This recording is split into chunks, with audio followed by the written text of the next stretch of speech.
Bienvenido una vez más a esta serie de reflexiones sobre diversos temas muy asociados a la salud recientemente. He escuchado sobre la preocupación de algunas personas de la ideologización de la reforma de la salud del presidente Gustavo Petro y su ministra Carolina Corcho. En un comienzo, esta palabra de que está ideologizada la reforma parecía un comentario de esos comunes, bastante panditos, que lanzan los periodistas, cuyo trabajo muchas veces es, según su pensamiento y según las directivas de las instituciones a las cuales ellos pertenecen, o asustar o tranquilizar a las personas que los escuchan. Pero definitivamente el término de ideologizada que se le atribuye a la reforma lo lanzan para asustar. Hasta ese punto, pues no, como digo, no me parecía muy diferente a lo que usualmente hacen la inmensa mayoría de los periodistas, porque ese es un trabajo digno, importante, valioso, aporta a la continua tensión que hay en las sociedades. Pero ya cuando empecé a escuchar algunas personas que tienen por su trabajo también que profundizar un poco más en los conceptos, en lo que se dice, en las frases que se lanzan al aire, a veces sin mucho significado, o cuando escucho a algunos amigos incluso a quienes respeto porque gracias a su trabajo y a su educación han aprendido a pensar y también a profundizar en lo que escuchan, pues ahí ya he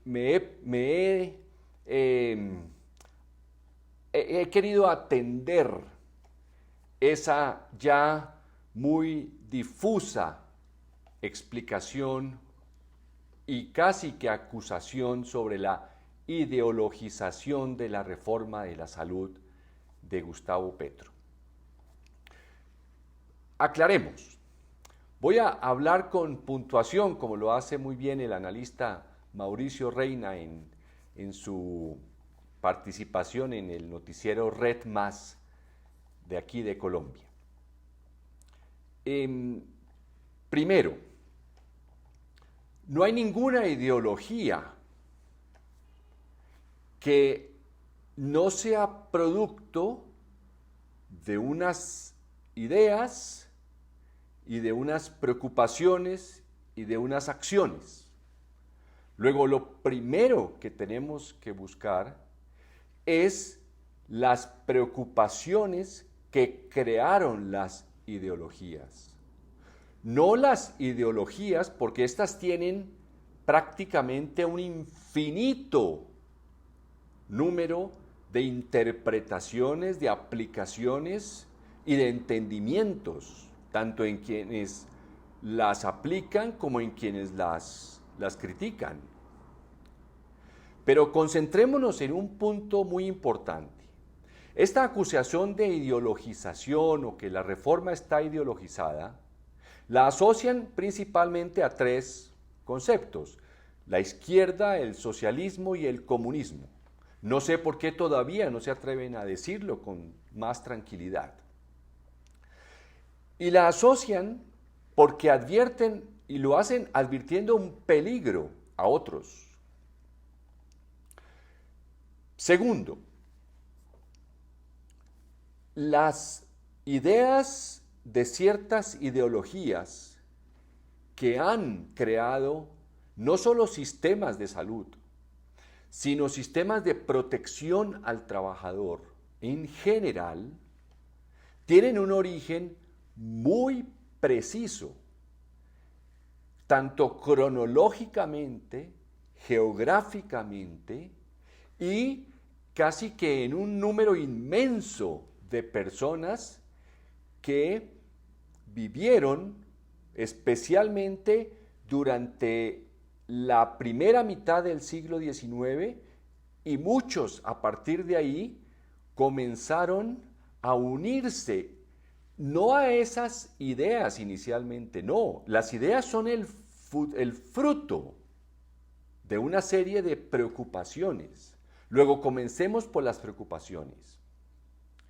En el siglo XIX, en esa primera mitad del siglo XIX, imagine usted, solo le pido que lo imagine porque es imposible revivirlo, cómo los trabajadores que duraron milenios esclavos y siervos, por primera vez tenían derechos. ¿Derecho a qué? A un horario, a descansar, a un sueldo, a que si no puede ir a trabajar por enfermedad, se le mantenga el puesto de trabajo y no lo reemplacen, a que si se enferma, alguien pueda atenderlo. Esos son derechos concretos que no tuvieron los trabajadores durante milenios, y estamos hablando apenas de su nacimiento, no, un poco menos de 200 años. Esos fueron derechos que adquirieron los trabajadores por sus luchas. Eso nadie se los dio naturalmente. Ningún proprietarista, ninguna persona cuya mentalidad está orientada a la acumulación de bienes, pues precisamente por eso que está orientado a acumular, pues no tiene tiempo en su cerebro para pensar en los posibles derechos que tenga un trabajador. Eso es natural. Pero entonces por primera vez tuvieron derechos los trabajadores, esos derechos que mencioné ahorita, más otros que fueron creciendo. Pero esos derechos nacieron por la preocupación de unas personas que sintieron en su alma, en su espíritu, en su corazón, donde usted ubique generalmente los grandes intereses del ser humano, les preocupó cómo proteger al trabajador. Y de ahí nacen esas luchas por proteger al campesino, al trabajador, al niño que comenzaba a trabajar desde los 12 años. Antes del siglo XIX no había infancia. No es que no hubiera niños, no, el niño empezaba a trabajar a los 12 años. ¿Qué infancia puede tener un niño si ya es un adulto pequeño? Esas preocupaciones que llevaron al reclamo de ciertos derechos, de esas personas que entre ellos muchos de ellos trabajadores, dieron origen a unas ideas que poblaron el siglo XIX. Y, por supuesto, después se le han llamado ideologías. Pero esas ideas no maduraron rápido.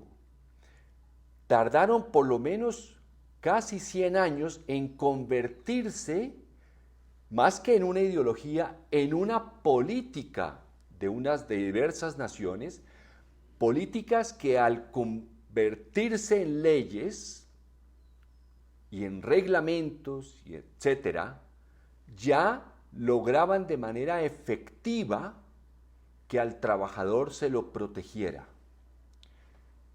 Fácilmente ubiquémoslo toda esa maduración de esas ideas y de esas preocupaciones primero durante el siglo XIX. Y hay dos hechos en los extremos de esta situación, o sea, de la maduración de estas preocupaciones. La Revolución Francesa, que lanza los derechos del ser humano y dentro de ellos de los trabajadores, y la creación del primer sistema de seguridad social en 1883. Fíjese, ahí está el siglo entero de maduración. Casualmente, quienes impulsaron esas preocupaciones y las quisieron llevar a que los gobiernos las convirtieran en leyes para proteger al trabajador, se les llamó o se llaman socialistas. El término es lo de menos. Fíjese usted, el judaísmo está asociado más a una región, Judea, el cristianismo más a Cristo, el ungido, una persona. El Islam está basado, surge el islamismo, surge más de el sustantivo sumisión. La palabra es lo de menos, lo importante es que ese término evocaba y llamaba a los gobiernos para que protegieran de manera efectiva al trabajador. ¿Cuál es el problema que hay ahí? ¿Cuál es la dificultad que tienen las personas? Porque como dije al comienzo, acusan de ideologización. ¿Qué les pasa? ¿Les preocupa que estén en el poder personas, si ustedes de esas, me entenderá perfectamente, de esas personas que naturalmente sienten la preocupación porque los servicios de salud lleguen a todo el territorio nacional y a todo el mundo? ¿Ese es un problema? Es que el problema no es la ideología, el problema es que hay personas que naturalmente eso les parece que debe llevar un ritmo lento. Sí, pues si todavía no llegan los puestos de salud y la educación y el trabajo decente no llega a los campos, pues ya llegará algún día, ¿cierto? Lo importante es defender que la democracia, es decir, que esos campesinos no se eduquen, no tienen salud, pero que voten.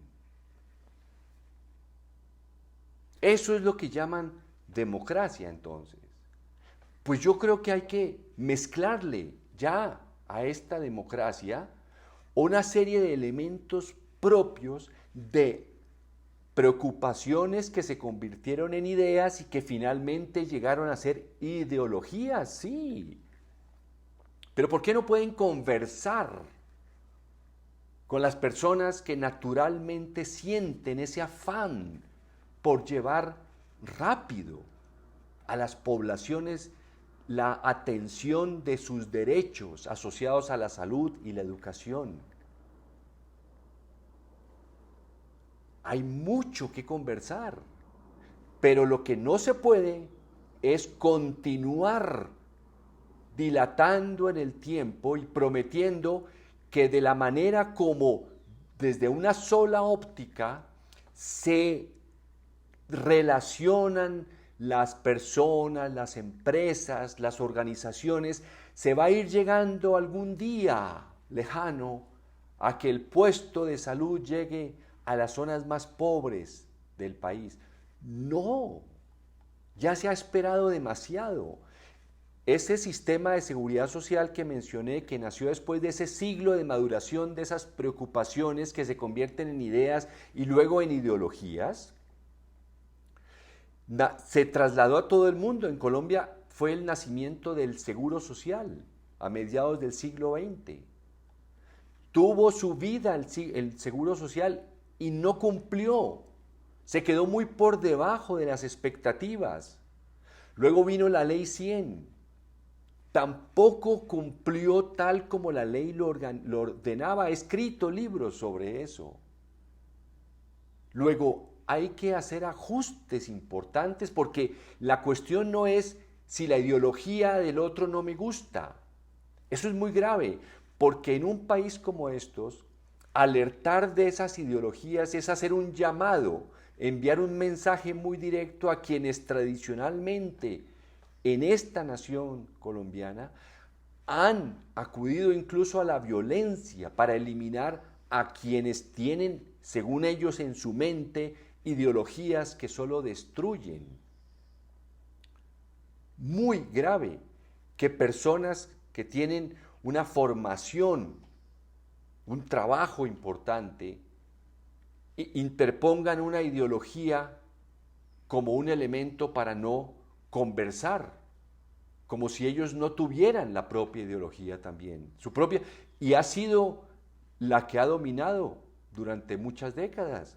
Luego no tienen que abandonarla, simplemente tienen que aprender a conversar con personas que tienen otras preocupaciones y que se encajan, sí, en algunas otras ideologías. Pero eso es una especie de fanatismo, lo que estamos ya comenzando a ver. Muchísimas gracias.